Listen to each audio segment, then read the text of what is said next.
All right, folks, good evening and welcome to another episode of Kurt's Corner. It's Thursday night, I believe it's November 10th, and we're just getting ready to start Thursday night football. But there was a couple things that I had to get off my chest. And I came across a post today on Facebook where a friend was like, hey, you know, the election's over. Can we stop with all the election rhetoric? And there's a lot of stuff that's on my mind. So rather than flood my page with it, as I have been, I decided just to put this out there and let you guys, take a look at it if you want to.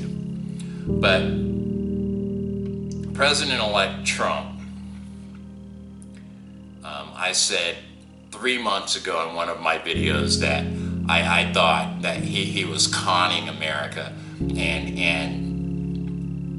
to this day I still believe he's conning America, even though the electoral votes say he will be our next president. And he says that he will work to be everybody's president. I just want to let you know what's going on. And we're only 2 days past Election Day. During the election, Donald Trump came out and said, I'm calling for a ban on all Muslims entering the United States, blah, blah, blah, blah, blah. And he took so much flack for that he took it off of his website. He took that Muslim ban down. As of today, that Muslim ban is back up on his website.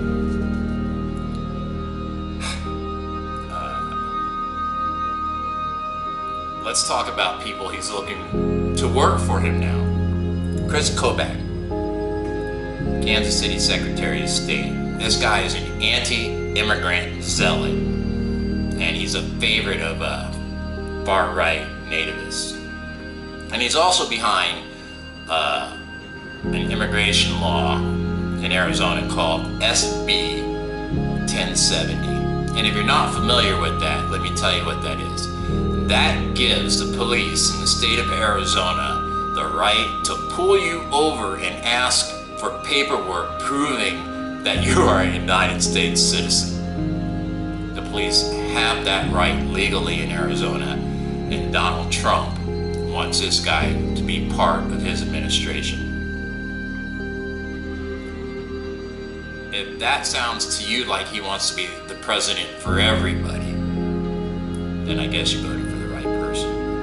The other thing I read today, and this is according to the New York Times, Steve Bannon, who is originally from Breitbart News, is a leading candidate to be Trump's chief of staff. So what the New York Times actually said is that what they're doing is they're bringing neo-Nazism in from the cold and giving it West Wing power. Neo-Nazism, that doesn't sound like anybody who'd want to be the president for everybody. When naturally I was upset that this guy was elected president of the United States. But I said to myself,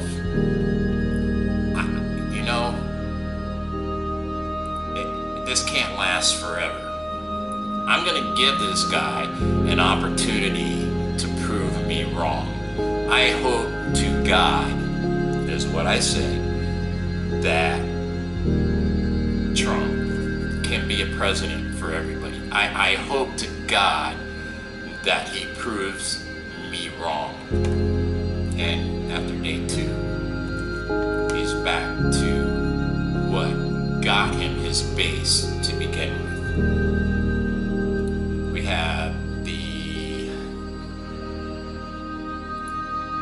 evangelical right that follows Trump also. And I heard these quotes today from somebody that I've loved since the day he was born, and that would be my younger brother. Now, we went to the same Christian school, growing up. And my brother said, did Jesus say, love thy neighbor unless he's from Syria or Mexico? Did he say, help the downtrodden unless it makes your healthcare premium go up? And do you believe that abortion is wrong, but sending soldiers to kill Muslims is acceptable? Now, if you answered yes to all these, then Trump is your man. But I'm having a hard time understanding how he got elected. Not really a hard time, because this is a guy who got on national television and told the Russians to hack our systems, and as it comes out today, he's been in contact with the Russian government all through the election.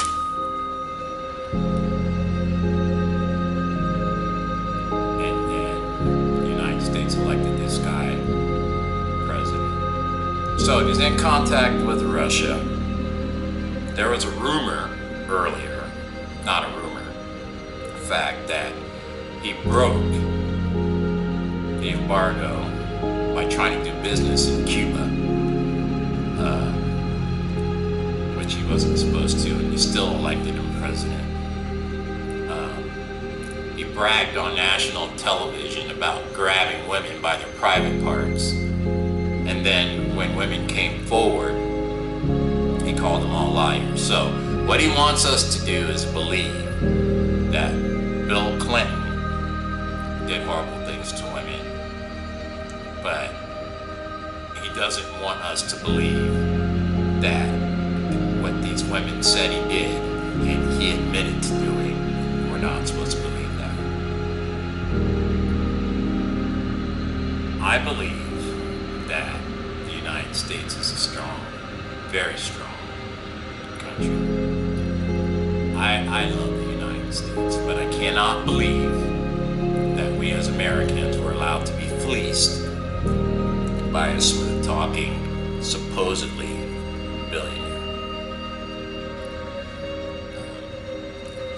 You refuse to make him show his income taxes, so you really have no idea whether he's already doing business with Cuba or Russia or anybody else for that matter. You elected a guy to frickin' office that has 500 different companies around the world.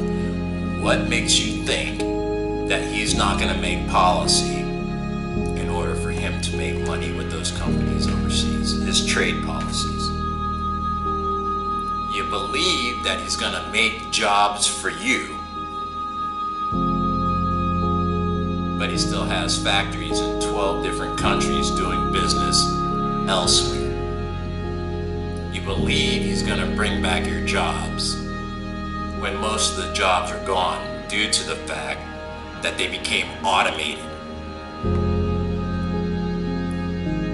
The guy has told you everything and proved nothing.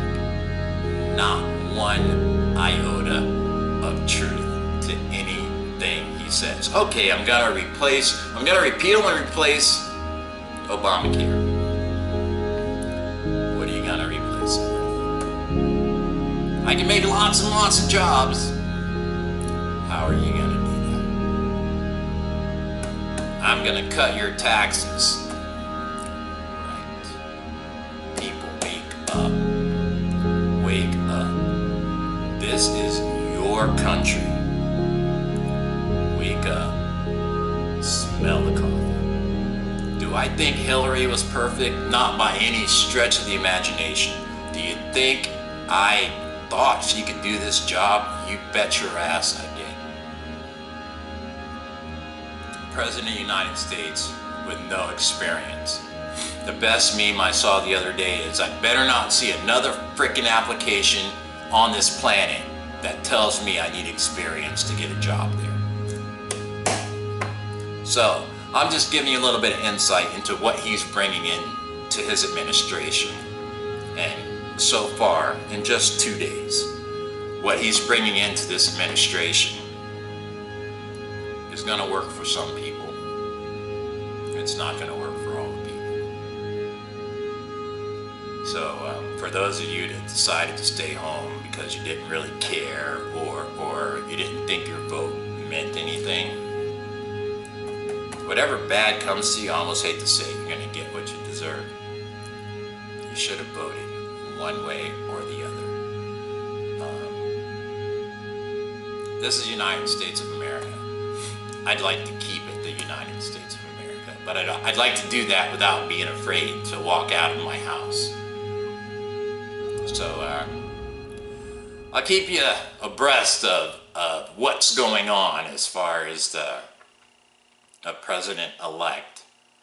If any more shenanigans come to. But as it stands right now, it looks like neo-Nazism is alive and well. Hey, thanks for tuning in to Kurt's Corner. Hopefully I'll get to talk to you soon.